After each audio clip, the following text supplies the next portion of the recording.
भय विहीन होकर वो बोला, पितामह, प्रतीत होता है आपने व आचार्य द्रोण के जीते जी अर्जुन और श्री कृष्ण सारी कौरव सेना को धूल में मिलाकर रहेंगे।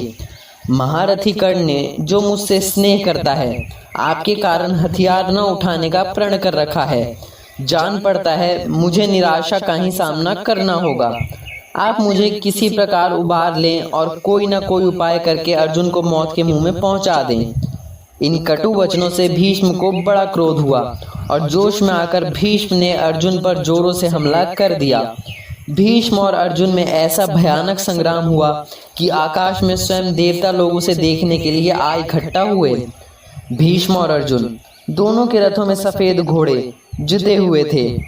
दोनों ही समान शक्ति संपन्न थे और रण कुशलता में भी एक दूसरे से कम न थे। बड़े उत्साह के साथ दोनों वीरों ने अपनी अपनी कुशलता दिखाई, मानो उन्हें उसमें असीम आनंद आ रहा हो। बड़ी देर तक ये युद्ध चलता रहा। दोनों तरफ से एक दूसरे पर असंख्य बाण चलाए गए। बाणों ने बाणों को काटकर गिरा दिया। कभी कभी भीष्म के चलाए कुछ बाण श्री कृष्ण की छाती पर भी लग गए। घावों से लहू बहने लगा। श्री कृष्ण के श्याम रंग के शरीर पर खून की बूंदें ऐसी सुशोभित हुई जैसे तमाल वृक्ष की हरी भरी टहनियों पर लाल फूल शोभा दे रहे हों। श्री कृष्ण को इस प्रकार घायल देखकर अर्जुन आपे से बाहर हो गए। क्रोधित होकर वो भीष्म पर टूट पड़े और एक बारगी जोर का धावा कर दिया। इस प्रकार अर्जुन और भीष्म के बीच बड़ी देर तक तुमुल युद्ध होता रहा। फिर भी हार जीत का कोई निर्णय न हो सका। दोनों ने अद्भुत चतुरता का परिचय दिया।